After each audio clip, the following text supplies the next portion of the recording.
آج سے ہزاروں سال قبل جزیرہ عرب کے جنوبی علاقوں میں یمن کے گرد و نواح میں ایک شہر آباد تھا جسے سبا کہتے تھے، اور وہاں آباد لوگوں کو قوم سبا کہہ کر پکارا جاتا تھا۔ یہاں میں ہوں آپ کا سیلار پور، اور ہم لائے ہیں آپ کے لیے ریئیکشن ویڈیو سبا۔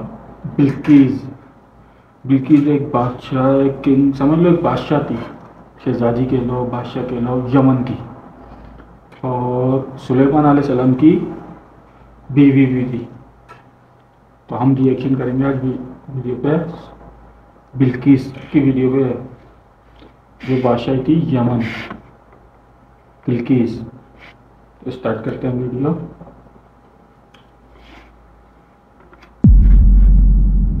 آج سے ہزاروں سال قبل جزیرہ عرب کے جنوبی علاقوں میں یمن کے گرد و نواح میں ایک شہر آباد تھا جسے سبا کہتے تھے، اور وہاں آباد لوگوں کو قوم سبا کہہ کر پکارا جاتا تھا۔ یہاں کے لوگ نہایت ہی نعمتوں اور راحتوں میں تھے، ہر طرف لہلہاتی فصلیں اور پھل سے لدے درخت موجود تھے، مگر یہ قوم شرک میں مبتلا تھی اور سورج کی پوجا کیا کرتی تھی۔ جب وہاں کے بادشاہ شراجیل بن مالک کی موت ہوئی تو اس کی بیٹی بلقیس نے حکومت کی باغ دوڑ سنبھالی۔ بعض مورخین نے لکھا ہے کہ بلقیس کے والدین میں سے ایک جنات میں سے تھے، مگر اس نظریے کی کوئی واضح دلائل نہیں ملتی۔ ملکہ بلقیس ایک قابل عورت تھی جس نے یمن پر 9 سال نہایت ہی خوبصورتی سے حکومت کی۔ دنیا کے بیشتر علاقوں میں جو تجارت ہوتی تھی وہ سبائیوں کے ہاتھ میں تھی، یہی وجہ تھی کہ یہ قوم نہایت ہی دولت مند تھی۔ مگر یہ وہ زمانہ تھا جب مشرق سے مغرب تک ایک عظیم موحد بادشاہ کی طاقتور حکومت اور جاہ و جلال کا ڈنکا بجتا تھا، جسے تاریخ میں سلیمان ابن داؤد کے نام سے جانا جاتا ہے۔ حضرت سلیمان علیہ السلام کی حکومت دنیا کے بیشتر ممالک میں تھی، جس کا دارالخلافہ یروشلم شہر تھا۔ آپ کو ہوا، جنات، چرند و پرند اور جانوروں پر حکمرانی عطا کی گئی تھی۔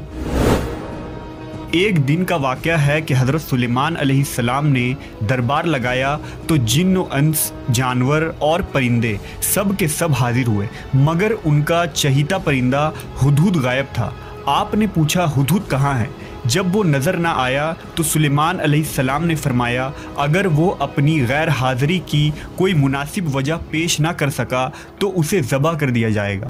ابھی یہ گفتگو ہو رہی تھی کہ ہدہد حاضر ہو گیا۔ پوچھا گیا تم کہاں تھے؟ ہدہد نے بڑے احترام سے جواب دیا، اے اللہ کے پیغمبر، میں اڑتے اڑتے ایک ایسے ملک پہنچ گیا جہاں لوگ شرک میں مبتلا دیکھے، وہ آگ اور سورج کی پوجا کرتے ہیں۔ ان کی ایک رانی ہے جسے وہ بلقیس کے نام سے پکارتے ہیں، وہ ایک بہت بڑے تخت پر بیٹھ کر حکومت کرتی ہے۔ اس کے تخت میں قیمتی ہیرے جواہرات لال زمرد جڑے ہوئے ہیں، اور اس کے پاس تمام شاہی سامان آرائش و نمائش کے موجود ہیں۔ حضرت سلیمان علیہ السلام نے کہا اگر تمہاری بات سچ ہے تو میرا خط اس ملکہ تک پہنچاؤ تاکہ وہ شرک سے باز آ جائے، اور خط پہنچانے کے بعد وہاں بیٹھ کر سنو کہ وہ کیا رد عمل اختیار کرتی ہے، اور پھر آ کر مجھے خبر دینا۔ حضرت سلیمان علیہ السلام نے خط روانہ کیا، جو کچھ یوں تھا، شروع اللہ کے نام سے جو بڑا مہربان اور رحم فرمانے والا ہے۔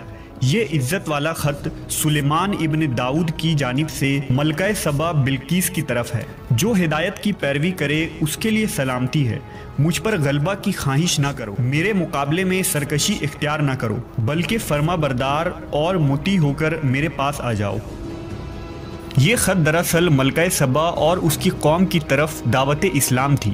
ہدہد نے یہ خط لے جا کر ملکہ بلقیس کی گود میں گرا دیا۔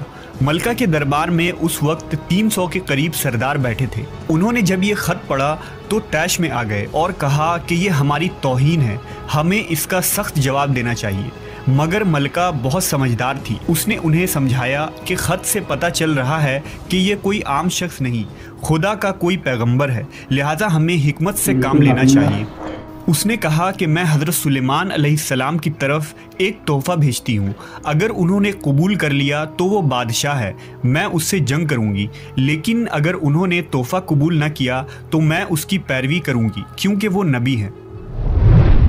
ہدہد یہ ساری گفتگو سن رہا تھا، اس نے آ کر حضرت سلیمان علیہ السلام کو ساری بات بتا دی۔ حضرت سلیمان علیہ السلام نے جنات کو حکم دیا کہ شہر میں داخل ہونے والے راستے پر سونے چاندی کی اینٹوں کا فرش بچھا دیا جائے۔ راستے کے دونوں جانب سونے کی عجیب الخلقت جانور کھڑے کر دیے جائیں۔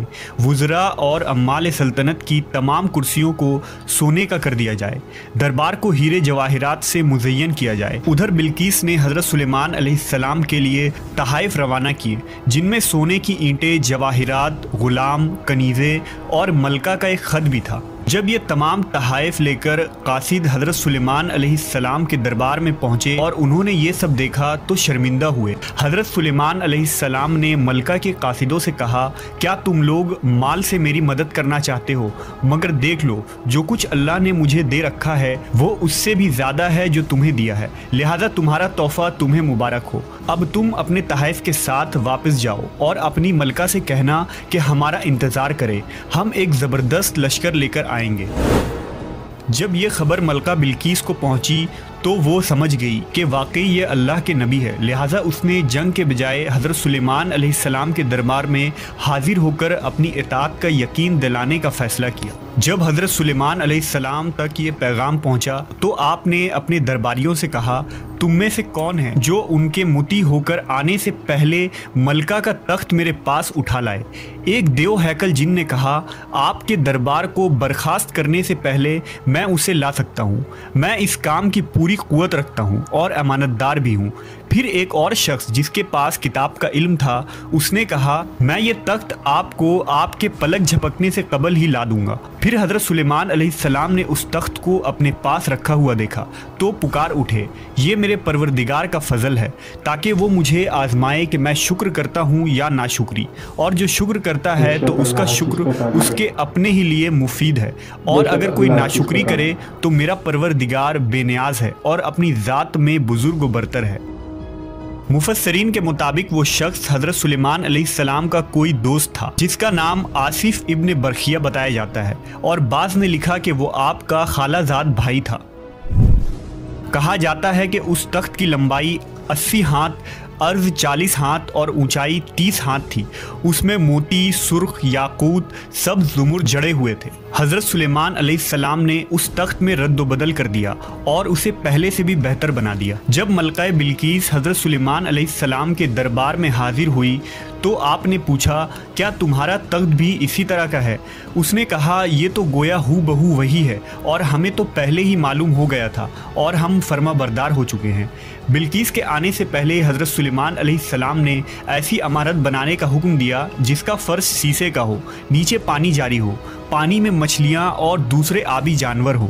حضرت سلیمان علیہ السلام اس عمارت میں اپنے شاہی تخت پر جلوہ افروز تھے، اور شیشے کے نیچے سے پانی اپنی پوری آب و تاب سے بہہ رہا تھا، جبکہ اس کے اوپر شیشہ نظر نہیں آتا تھا۔ بلقیس کو اس محل میں لایا گیا۔ جب اس نے فرش کو دیکھا تو سمجھی کہ یہ پانی کا ایک حوض ہے، لہذا اپنی پنڈلیا سے کپڑا اٹھا لیا۔ سلیمان علیہ السلام نے کہا، یہ تو شیشے کا چکنا فرش ہے۔ تب وہ شرمندہ ہوئی اور بول اٹھی، اے میرے پروردگار، میں سورج کی پوجا کر کے اپنے آپ پر ظلم کرتی رہی ہوں، اور اب میں نے سلیمان کے ساتھ اللہ رب العالمین کی اطاعت قبول کر لی۔ لہٰذا بلقیس پر یہ ظاہر ہو گیا کہ جس طرح وہ شیشے کے صحن کو پانی کا لہریں مارنے والا گہرا حوض سمجھ بیٹھی، اسی طرح اس نے اور اس کی قوم نے سورج کی چمک اور دمک دیکھ کر اسے معبود اور خدا سمجھ بیٹھے۔ اسے اپنی فاش غلطی پر نہایت ہی شرمندگی ہوئی۔ بعض مورخین نے لکھا کہ اس واقعے کے بعد ملکہ سبا مسلمان ہو گئی اور حضرت سلیمان علیہ السلام کے نکاح میں آ گئی، جبکہ بعض نے لکھا کہ آپ نے بلقیس کو یمن واپس بھیج دیا اور اس کے لیے وہاں 3 بڑے محل تعمیر کروائے۔